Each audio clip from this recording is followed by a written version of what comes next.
Hi. So இந்த வீடியோவில் வந்து ஜாவாஸ்கிரிப்ட் அட்வான்ஸ் கோர்ஸில் இன்டர்பிரட்டர் அண்ட் கம்பைலர். ஸோ இது வந்து என்னன்னு சொல்லிட்டு பார்க்க போதும். இந்த இன்டர்பிரட்டர் அண்ட் கம்பைலர் எதுவும் ஜாவாஸ்கிரிப்ட் மட்டும்தான் இருக்கான்னு கேட்டிங்கன்னா கிடையாது. ஸோ எல்லா ப்ரோக்ராமிங் லாங்குவேஜ்க்கும் பார்த்தீங்கன்னா ஸோ மோஸ்ட் மெயினாக வந்து பார்த்தீங்கன்னா C++, அது மாதிரி ஃபஸ்ட்டு வந்ததுக்கெலாம் பார்த்தீங்கன்னா இந்த கம்பைலர் தான் வந்து மோஸ்ட்லி யூஸ் பண்ணாங்க. ஸோ அதுக்கு அடுத்து வந்து சர்வர் சைடில் PHP, Python, Ruby, JavaScript, pearl இந்த மாதிரி ப்ரோக்ராமிங் லாங்குவேஜில் வரும்போது பார்த்தீங்கன்னா இன்டர்பிரட்டர் வந்து யூஸ் பண்ணாங்க. ஸோ நம்ம இதுக்கெல்லாம் போகிறதுக்கு முன்னாடி ஒரு கம்ப்யூட்டரில் ஒரு கோட் எப்படி ஒர்க் ஆகுதுன்னு தெரிஞ்சாதான் ஸோ இது வந்து உங்களுக்கு தெளிவாக புரியும். ஸோ நீங்கள் ஒரு ப்ரோக்ராமராக இருந்தால் கண்டிப்பாக இது வந்து எப்படின்னு வந்து உங்களுக்கு தெரிஞ்சு இருக்கணும். சரிங்களா? இது வந்து பார்த்தீங்கன்னா கோட் டிரான்ஸ்லேஷன். இந்த ப்ராசஸ் தான் பார்த்தீங்கன்னா ஸோ நம்ம கம்ப்யூட்டரில் ஒரு ப்ரோக்ராமிங் பண்ணால் அது வந்து நடக்கும். So high level languages.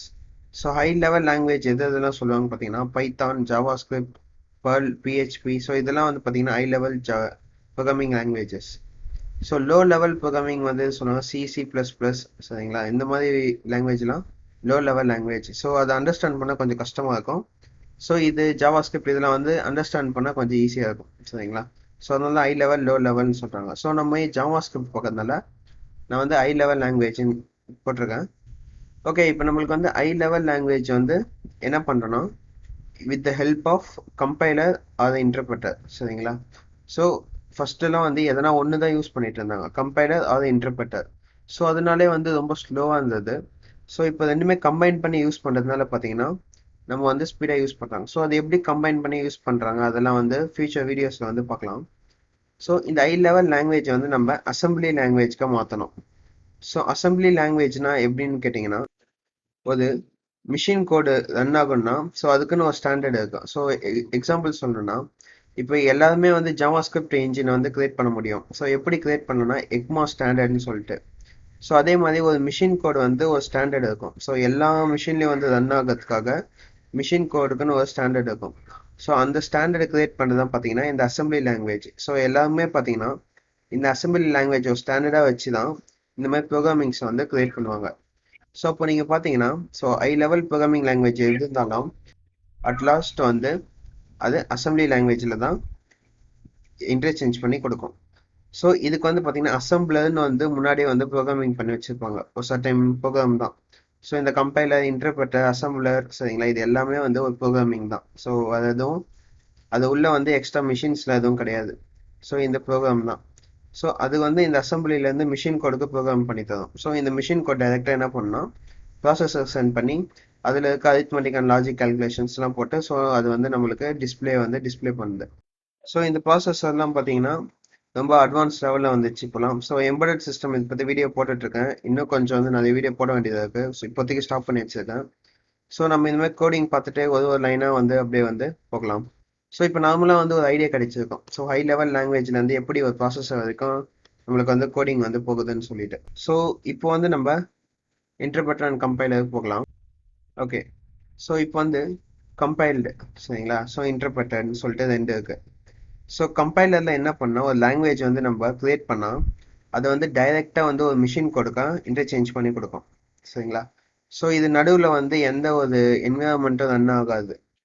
But ஆனால் இன்டர்பிரட்டட் லாங்குவேஜில் என்ன பண்ணுன்னு பார்த்தீங்கன்னா இப்போ எக்ஸாம்பிள் நம்ம ஜாவா ஸ்கிரிப்ட்னு வச்சுக்கலாம். ஸோ பார்க்கறதுனால இப்போ ஜாவா ஸ்கிரிப்ட் லாங்குவேஜ் இங்கே எழுதியிருக்கேன்னா ஸோ இது வந்து ரெடி டு ரன். சரிங்களா? ஒரு சிங்கிள் லைனாக வந்து நமக்கு என்ன பண்ண எக்ஸிக்யூட் பண்ணிகிட்டே இருக்கும். ஸோ எங்கே எக்ஸிக்யூட் பண்ணோன்னா ஜாவா வர்ச்சுவல் மிஷினில் வந்து என்ன பண்ணோன்னா அது வந்து ரன் பண்ணோம். ஸோ ஒரு லைனுக்கு வந்து பார்த்தீங்கன்னா எக்ஸிக்யூட் பண்ணிட்டு இருக்கோம். ஸோ அதனால தான் பார்த்தீங்கன்னா இது வந்து இன்டர்பிரட்டர்னு சொல்லுவோம். ஸோ இது வந்து கம்பைல்டு. ஸோ கம்பைல்னா மொத்தமாக ரன் பண்ணோம், இன்டர்பிரட்டர்னா லைனாக ரன் பண்ணோம். ஸோ இந்த மாதிரி வந்து இது தனித்தனியாக ரன் பண்ணுறதுனால இது ரொம்ப கஷ்டமாக இருக்குது. ஸோ ரொம்ப லேட் ஆகுது. ஒரு லூப்லாம் வந்து கொடுத்தோன்னா ஸோ ஒன்று ஒன்றா படித்து அது ரன் பண்ணுறதுக்குள்ளே கிட்டத்தட்ட ரொம்ப டைம் ஆகுதுன்னு சொல்லிட்டு என்ன பண்ணாங்கன்னா ஸோ இந்த கம்பைலரையும் இந்த இன்டர்பிரட்டர் இதையும் ஸோ ரெண்டுமே வந்து ஜாயின் பண்ணாங்க. ஸோ இது ரெண்டு ஜாயின் பண்ணதுனால என்ன ஆச்சுன்னு பார்த்தீங்கன்னா உங்களுக்கு வந்து ப்ராசஸ் ரொம்ப ஈஸி ஆயிடுச்சு. ஸோ இந்த மாதிரி ரெண்டும் கம்பைன் பண்ணுறதுனால தான் வந்து இதெல்லாம் வந்து பார்த்தீங்கன்னா ஸோ நம்ம மாதிரி என்ஜினியர்ஸ் தான் வந்து கண்டுபிடிக்கிறாங்க. ஸோ இந்த கம்பைலர் வந்து நிறைய பேர் என்ன நினச்சிட்டு இருக்காங்க ஸோ அது உள்ள வந்து ஒரு செட்டப் டிரான்சிஸ்டர்ஸ் இதெல்லாம் இருக்கும். ஸோ அதுதான் வந்து கம்பைல் பண்ணுதுன்னு சொல்லிட்டு நினச்சிட்டு இருக்காங்க. ஆக்சுவலாக ரியல் திங் என்னன்னு பார்த்தீங்கன்னா, ஸோ இந்த கம்பைலர், ஸோ இன்டர்பிரட்டர் எல்லாமே வந்து ஒரு ப்ரோக்ராமிங் லாங்குவேஜ் தான். ஸோ ஃபஸ்ட்டு வந்த ப்ரோக்ராமிங் லாங்குவேஜ் தான் சரிங்களா, மிஷின் கோடு. ஸோ மிஷின் கோட்லேருந்து அசம்பிளி லாங்குவேஜ், அசம்பிளி லாங்குவேஜ்லேருந்து லோ லெவல் லாங்குவேஜ், லோ லெவல்லேருந்து ஹை லெவல். ஸோ இப்படி தான் வந்துட்டு இருக்கு சரிங்களா. ஸோ நம்ம பைத்தான், ஸோ ஜாவா ஸ்கிரிப்ட்ல யூஸ் பண்ணுறோன்னா, இது வந்து எதுக்காக இந்த மாதிரி நம்ம யூஸ் பண்ணுறோன்னு பார்த்தீங்கன்னா, ஸோ நம்மளுக்கு வந்து ஈஸியாக இருக்கும். அதனால சொல்லிட்டு இந்த ஜாவா ஸ்கிரிப்ட்லாம் யூஸ் பண்ணி நம்மளால எந்த ஒரு வெப்சைட் வேணாலும் இன்ஸ்டண்ட்டாக வந்து ஒரு சிங்கிள் பர்சனால கிரியேட் பண்ண முடியும். ஸோ அதனால தான் பார்த்தீங்கன்னா இந்த மாதிரி விஷயம்லாம் வந்து ரொம்ப ஈஸியாக இருக்குது. ஸோ பிஹெச்பியில் சர்வர் சைடு ஹேண்ட்லிங் பண்ண நல்லாயிருக்கும். ஸோ பைத்தான் யூஸ் பண்ணி ஒரு டேட்டா சயின்ஸ், ஆர்டிஃபிஷியல் இன்டெலிஜென்ஸ் பண்ண ஈஸியாக இருக்கும். ஸோ இந்த மாதிரி லாங்குவேஜ்லாம் வந்து பார்த்தீங்கன்னா ஒன்றுத்துக்கும் தனித்துவம் இருக்குது. ஸோ C++லாம் பார்த்தீங்கன்னா பேங்க் சைடு, கேமிங்க்கு, ஸோ இந்த மாதிரி விஷயத்துலாம் நிறைய வந்து யூஸ் பண்ணுவாங்க. ஸோ இதெல்லாம் வந்து பின்னாடி ஒன்று ஒன்றா பார்க்கலாம். ஸோ இன்டர்பிரட்டர் அண்ட் கம்பைலருக்கு வந்து ஒரு ஜஸ்ட் ஒரு ப்ரோக்ராமிங் வழியாக வந்து பார்க்கலாம். ஸோ ஃபஸ்ட்டு இன்டர்பிரட்டர் பார்க்கலாம். ஸோ ஃபங்க்ஷன் வந்து ஒன்று கிரியேட் பண்ணுறேன். ஸோ இந்த ஃபங்க்ஷனில் வந்து என்ன பண்ணால் சம் ஒர்க் பண்ணுது. ஸோ சம் ஒர்க்குன்னு சொல்லிட்டு கொடுக்குறேன். இது உள்ள என்ன கொடுக்கலான்னு பார்த்தீங்கன்னா, ஸோ ஆர்குமெண்ட் வந்து கொடுக்கலாம். ஸோ ஃபங்க்ஷன் வந்து உள்ள open curly brace and closed curly brace போட்டாச்சு. இப்போ இதில் வந்து ஃபங்க்ஷன் ரொம்ப பெரிய கோடிங்னால ஜஸ்ட்டு ரிட்டர்ன் பண்ணுறேன் சரிங்களா. ஸோ இதில் என்ன ரிட்டர்ன் பண்ணுறேன்னா, ஜஸ்ட்டு எக்ஸ் ப்ளஸ் ஒய். எனக்கு வந்து நான் எக்ஸ் ப்ளஸ் ஒய்ன்னு சொல்லிட்டு கொடுத்து ரிட்டர்ன் பண்ணுறேன். ஸோ இந்த கோடிங் ஒர்க் ஆகுமான்னு சொல்லிட்டு பார்த்தீங்கன்னா ஒர்க் ஆகாது. ஏன்னா நான் வேரியபிள் எதுவுமே கொடுக்கல. ஸோ நான் வேரியபிள் கொடுக்காம எப்படி இதை ஒர்க் பண்ண வைக்கலான்னு பார்த்தீங்கன்னா, ஸோ இங்கே ஆர்குமெண்ட்ஸ் இருக்கு. ஸோ இங்கே ஆர்குமெண்ட்ஸில் எக்ஸ் கமா ஒய். ஸோ இந்த மாதிரி நான் கொடுத்தேன்னா எனக்கு வந்து என்ன பண்ணால் இதை எக்ஸிக்யூட் பண்ணோம். ஸோ இப்போ வந்து பார்த்தீங்கன்னா இதை வந்து இப்போ ரன் பண்ணி பார்த்தீங்கன்னா எனக்கு என்ன பிரிண்ட் ஆகுதுன்னு பார்த்தீங்கன்னா, எனக்கு வந்து ஒன்றுமே பிரிண்ட் ஆகலை. ஸோ எதனால் எனக்கு ஒன்றுமே பிரிண்ட் ஆகலைன்னு பார்த்தீங்கன்னா, ஸோ நான் இங்கே வந்து எந்த ஒரு வேல்யூ கொடுக்கல, எதுவுமே கொடுக்கல. ஸோ இன்டர்பிரட்டர் என்ன பண்ணுன்னு பார்த்தீங்கன்னா, so first one so function சொல்லிட்டு அதை எடுத்துப்பாங்க. ஸோ செகண்ட் வந்து ரிட்டர்ன் பண்ணோம் எக்ஸ் ப்ளஸ் ஒய். ஸோ எனக்கு வந்து எந்த வேல்யூ கொடுக்கல. ஸோ அதனால நான் வந்து என்ன பண்ணுவேன், எம்டிஆர் இருக்குன்னு சொல்லிட்டு எதுவும் ரிட்டர்ன் பண்ணல சரிங்களா. ஸோ இதில் நெக்ஸ்ட் என்ன பண்ணுறேன்னா ஒரு லூப் ஆட் பண்ணுறேன், ஃபார் லூப். ஸோ மோஸ்ட்லி வந்து எல்லாருக்கும் இந்த லூப் கொஞ்சம் கன்ஃபியூஷனாக இருக்கும். ஸோ ஃபார் லூப் வந்து i ஈக்குவல் டு 0 சரிங்களா. நெக்ஸ்ட் வந்து என்ன பண்ணோன்னா i லெஸ் தென் ஒரு 1000 டைம்ஸ் பிரிண்ட் பண்ண வைக்கிறேன். ஸோ 100 டைம்ஸே போதும், 1000 டைம்ஸ் ஆனால் ரொம்ப அதிகமாக போகும். So i plus plus. So இது வந்து ஓப்பன் பண்ணலாம். ஸோ இது உள்ள நான் என்ன பண்ணுறேன்னு பார்த்தீங்கன்னா, ஸோ இந்த ஃபங்க்ஷனை வந்து நான் இப்போ கால் பண்ணுறேன். ஸோ ஃபங்க்ஷன் நேம் வந்து சம் ஒர்க். ஸோ நீங்கள் கேபிட்டல் லெட்டர், ஸ்மால் லெட்டர் நல்லா பார்த்துக்கோங்க. நான் இதில் வந்து ஒரு வேல்யூ கொடுக்குறேன். எனக்கு வந்து 2 + 5. ஸோ நான் இந்த இடத்துல கூப்பிட்டு கால் பண்ணி என்ன பண்ணுறேன்னு பார்த்தீங்கன்னா 2 + 5. ஆனால் இப்படி கொடுத்தா எனக்கு ஒர்க் ஆகுமா? ஸோ நீங்கள் வந்து முன்னாடியே வந்து தெரிஞ்சு வச்சுருப்பீங்க. ஸோ முன்னாடி ப்ரோக்ராம் தெரிஞ்சவங்களுக்கு வந்து இது பார்த்தோன்னே இது தப்புன்னு வந்து புரிஞ்சிடும். ஸோ நிறைய பேர் வந்து மோஸ்ட் காமனாக வந்து என்ன பண்ணுவாங்கன்னா இந்த மாதிரி மிஸ்டேக் பண்ணுவாங்க. ஸோ அப்போ என்ன பண்ணால் 2, 5. ஏன்னா நம்ம இந்த இடத்துல என்ன கொடுக்குறோமோ அதுதான் வந்து நம்ம இந்த இடத்துல கொடுக்கணும். ஸோ நம்ம சின்டாக்ஸ் வந்து நம்ம இஷ்டத்துக்கு சேஞ்ச் பண்ண முடியாது. ஸோ இப்போ இதை ரன் பண்ணி பார்க்கலாம். ஸோ இப்போ ரன் பண்ணவொடனே பார்த்தீங்கன்னா இந்த இடத்துல வந்து எனக்கு 7 சொல்லிட்டு வருது. அப்போது 5 + 2 7. அப்போது வந்து எனக்கு 7 சொல்லிட்டு பிரிண்ட் ஆயிடுச்சு. ஸோ இப்போ வந்து ஓரளவுக்கு இன்டர்பிரட்டர் வந்து எப்படி ஒர்க் ஆகுதுன்னு தெரிஞ்சிருக்கோம். ஒரு லைன் பை லைன் கோடை வந்து பார்க்குது சரிங்களா. ஸோ இப்போ ஃபார் லூப் வந்து பார்த்துச்சு. இந்த டாஸ்க் வந்து என்ன பண்ணுது, இப்போ வந்து எனக்கு ஆட் பண்ணி எனக்கு வந்து 7 சொல்லிட்டு வந்துடுச்சு. ஸோ இதே வந்து நான் என்ன பண்ணுறேன்னு பார்த்தீங்கன்னா இதை வந்து பிரிண்ட் பண்ணுறேன். console.log.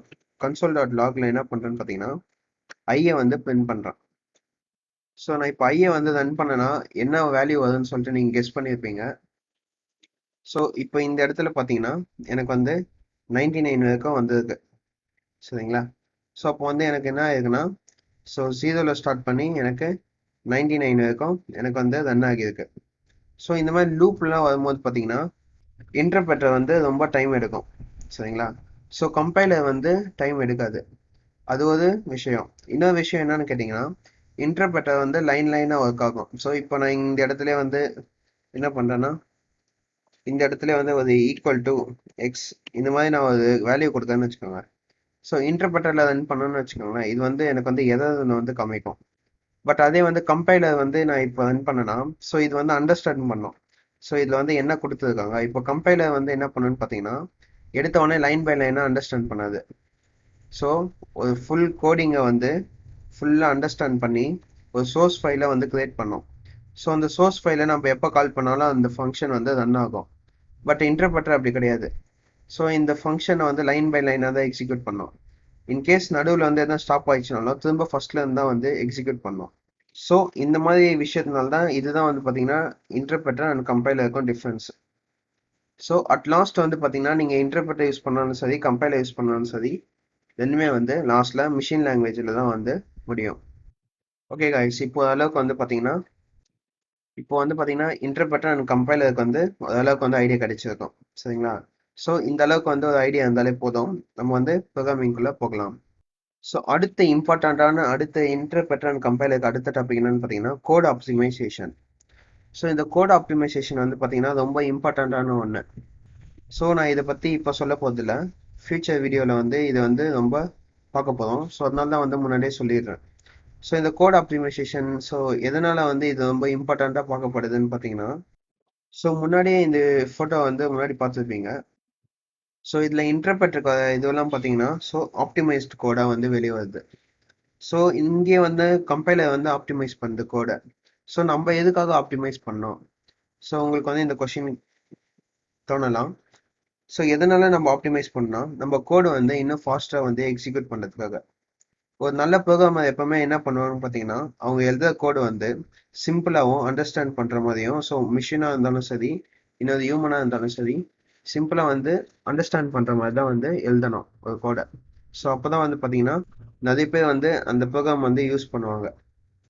ஸோ அதனால தான் பார்த்தீங்கன்னா இந்த மாதிரி கோட் ஆப்டிமைசேஷன் வந்து ரொம்ப இம்பார்ட்டண்ட்டாக ப்ளே ஆகுது.